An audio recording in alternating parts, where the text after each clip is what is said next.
평택을 위한 이재명의 선택 누굽니까? 누가 진정 민주당의 후보인지, 누가 진정 이재명 대통령을 도와서 이재명 정부의 성공을 이끌 수 있는 사람인지 명확하지 않습니까? 조금만 하시는 민주당 권리당원 분들이 많으십니다. 이번에는 당신 찍겠습니다라고 말씀하십니다. 왜 그런지 아시겠죠? 아시다시피 단일화는 무산되었습니다. 이제 유권자분들이, 평택 시민들이 투표로 단일화 해주십시오. 박근혜 대통령 지지하는 분이 지금도 엄청나게 많거든요. 그래야 같이 하지. 박근혜 배신자하고 내가 같이 했다. 이러면 어떻게 되겠습니까? 이런 선거는 팩트입니다. 우리 윤석열 대통령 뭐예요? 이분이 뭐 미친 겁니까? 그게 아니에요. 팩트입니다. 공식 선거 운동 종료까지 9시간이 이제 채 남지 않았습니다. 지금 이 시점에서 단일화를 위한 어떤 전제 조건을 제시한다는 것이 진정한 단일화를 위한 의지가 있는 것이냐라는 것을 되묻지 않을 수가 없고요. 예, 민주당 김용남 후보와 조국혁신당의 조국 후보는 이런 공방을 벌였었죠.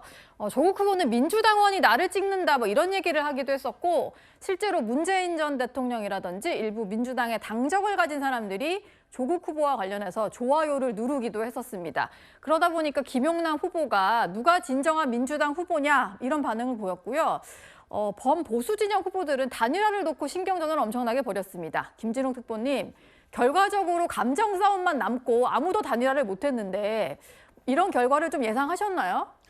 보기 드문 결과가 아닐까 싶습니다. 보통 마지막에는 어떤 형식으로든지 단일화를 이루어내는 그동안의 관례나 전례들을 비춰봤을 때 이렇게 범보수 진영 또는 범진보 진영 모두가 단일화에 실패한 경우는 아마 처음으로 기록되지 않을까라는 생각이 듭니다.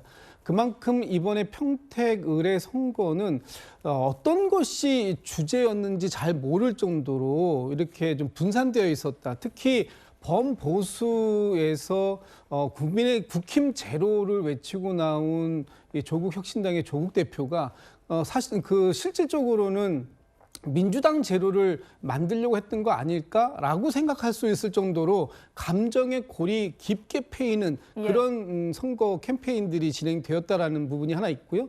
또 범보수 진영에서도 보통 이 황교안 후보가 이 지지율의 격차가 상당히 벌어지면 마지막에는 뭐 본인이 자진 사퇴하는 방식으로 유이동 후보 쪽으로 보수의 표를 결집시켜 줄 수 있지 않을까라는 기대감들도 보수 쪽에서는 상당히 있었던 것 같습니다. 그럼에도 불구하고 이번에 그 보수 간의 단일화가 안 된 부분, 이런 부분들에 전직 대통령의 참전도 있었고, 또 이 부정선거론을 주장하는 그 황교안 그 후보 쪽을 손을 적극적으로 유이동 후보 또는 국민의힘이 잡기 어려운 그런 여러 가지의 구조적인 문제들도 같이 섞여 있었던 게 아닌가, 이렇게 평가해야 될 것 같습니다. 예.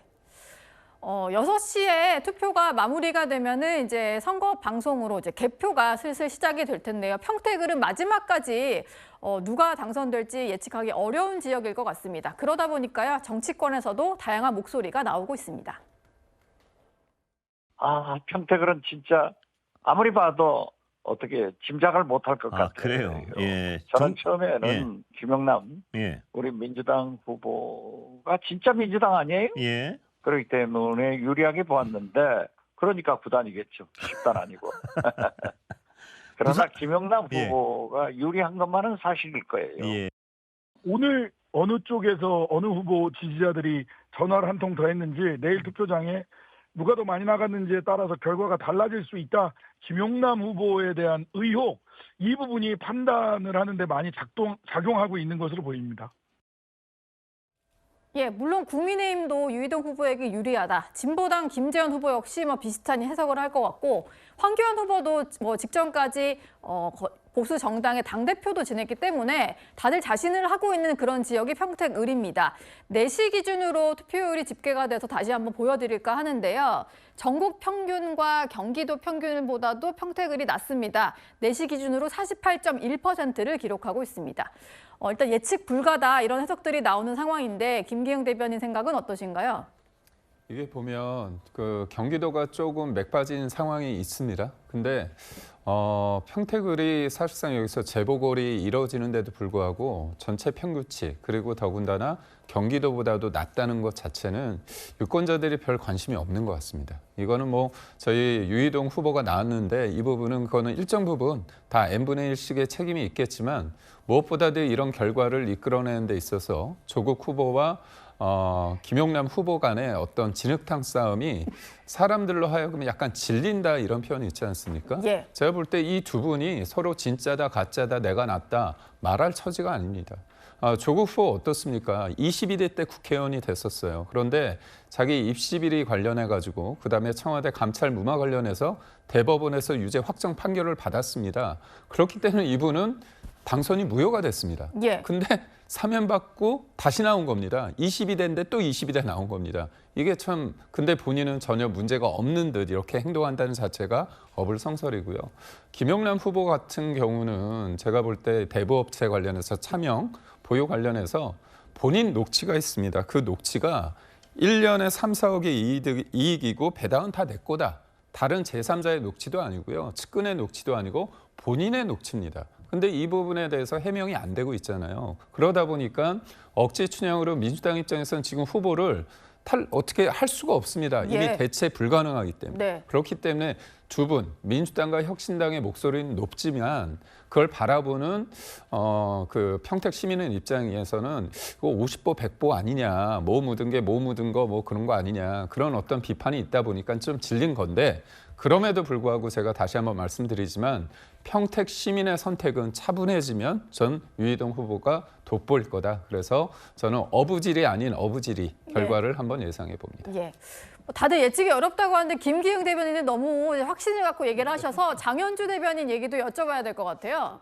그렇죠. 지금 뭐 김용남 후보에게 제기됐던 뭐 의혹들에 대해서 다시 한번 말씀 주셨는데 사실 이 부분은 후보가 나름대로 유권자분들께 해명을 했다라고 생각합니다. 저는 낮은 자세로 해명하는 그런 자세들에 대해서 유권자분들이 나름대로의 평가도 주실 거라고 저는 생각을 하고 있습니다. 그래서 김용남 후보가 이야기하는 것처럼 네거티브 없이 하겠다. 결국 네거티브가 선거마다 늘 있어 왔지만 네거티브만으로 승리하는 선거는 저는 없다고 생각을 하거든요. 사실 이번 선거에서 저 평택을 지역에서는 김용남 후보가 많은 공격도 당하고 네거티브 의혹 제기도 많이 당했지만 그런 부분에 있어서 뭐 크게 흔들림 없이 해명할 건 해명하고 또 유권자분들에게 진솔하게 다가가는 모습도 있었기 때문에 그런 부분들은 또 나중에는 결국에는 평가를 받을 영역이라고 저는 생각을 합니다. 예. 평택을 투표율이 다소 낮게 나오고는 있습니다만 아직 시간이 남아 있으니까 최종 투표율을 한번 지켜보도록 하겠습니다. 네거티브 없는 깨끗한 선거를 치르겠다고 약속을 드렸고 그 약속은 지금까지 지켜지고 있습니다. 진심을 담아서 감사의 큰절 한번 올리겠습니다. 고맙습니다. 지금 평택에는 우리나라 정치 역사상 최악의 후보들이 난립해 있습니다. 반칙과 특권의 후보들에게 평택을 넘길 수는 없지 않겠습니까? 저의 허물을 호되게 꾸짖어 주십시오. 지난주부터 국민들이 살 많이 빠졌다. 살 빠진 게 대수겠습니까? 여러분들이 저에게 주신 말씀, 여러분이 지어주시는 악수, 그 속에서 저의 정치적 기luc이 점점 커지고 있습니다. 내란에 대한 반성 없는 정당과 후보에게는 단 한 표도 주지 않으실 것이라고 믿습니다. 여러분, 진보당의 이 진심 이해해 주시겠습니까? 우리는 이제 내일 지나고 나면 정의가 무엇인지를 세상에 보고를 할 것입니다. 하늘이 우리와 함께합니다. 우리는 위의 큰 길을 가는 겁니다. 여기 후보가 워낙 많다 보니까 전선이 어디를 향해 있는지 좀 많이 복잡한 구도를 띠고 있는데요. 장현주 부대변인님, 뭐 이제 보수 진보가 서로 공격을 하기도 하고 보수끼리도 공격하고 진보끼리도 공격을 해요. 마지막 유세에서의 키워드는 뭐라고 보시나요? 사실 유세에서도 많은 키워드가 나왔다라고 볼 수 있을 것 같은데 일단 평택을 선거에서 전 가장 중요했던 건 돌아보면 구도였다고 생각합니다. 예. 결국 구도에서는 단일화 여부가 가장 큰 쟁점이 됐었는데 결국에는 여권 후보들도 그리고 야권 후보들도 뭐 보수 진보 모두 다 단일화는 이뤄내지 못했기 때문에 결국 우파전으로 나가는 선거였고 그렇기 때문에 후보 각별로도 메시지가 사실은 굉장히 좀 다양한 메시지가 지금 나오고 있다라는 생각은 드는데요. 다만 이제 민주당 김용남 후보 같은 경우에는 네거티브 없이 선거 이길 수 있다라는 메시지를 내므로써 어쩌면 반대급부적으로 본인이 이번 선거에서 많은 또 공세와 네거티브를 당했다라는 점을 또 상기시키게 하는 부분도 있다라고 생각합니다. 예. 김용남 후보에게 사실상 많은 공세들이 있었고요. 뭐 의혹 제기들도 있었다라고는 하지만 김용남 후보가 이런 부분에 있어서 사실 흔들리지 않고 본인 나름의 해명을 저는 잘 해왔다라고 생각합니다. 그렇기 때문에 민주당으로서는 끝까지 또 민주당을 지지해 주시는 또 지지자들께서 투표장에 나오셔서 김용남 후보에게 투표해 주시기를 지금도 호소하고 있는 것 같고요. 뭐 조국 후보라든지 또 그리고 진보당 후보 같은 경우에도 뭐 본인 각자의 지금 메시지를 내고 있는 것 같고 또 유희동 후보 같은 경우에는 분열을 하면 안 된다라는 메시지를 내고 있습니다. 결국 보수 진영에서도 단일화가 되지 않았기 때문에 결국에는 결집해서 본인에게로 표가 오기를 지금 호소하는 그런 메시지를 내고 있다라고 봐야 될 것 같은데요. 좀 메시지도 다양하지만 결국 이 지역구에서만큼은 정말 투표 결과가 예측하기 어려운 상황이기 때문에 투표 결과를 끝까지 좀 지켜보고 그리고 각 후보를 지지하시는 또 유권자분들은 또 끝까지 투표장에 나와서 표를 행사를 해야 되겠다라는 생각 듭니다. 예. 어제 투표 전날인 어제까지도 보수 진영 후보들은 단일화 얘기를 했었는데 결과적으로는 무산이 됐습니다. 그러면서 날선 공방을 좀 벌이는 상황인데요. 뭐 마지막으로 유희동 후보는 보수 분열하면 안 된다라고 얘기를 했습니다만 두 사람 간에도 약간의 경쟁이 계속 이어지는 그런 상황입니다. 박상수 대변인님, 뭐 이 지역은 진보도 단일화가 안 됐고 보수도 안 됐는데 어떤 결과로 이어질 거로 보시나요? 제가 어제 투표일 직전 한 방송에 나가가지고 자정까지는 알지 못한다.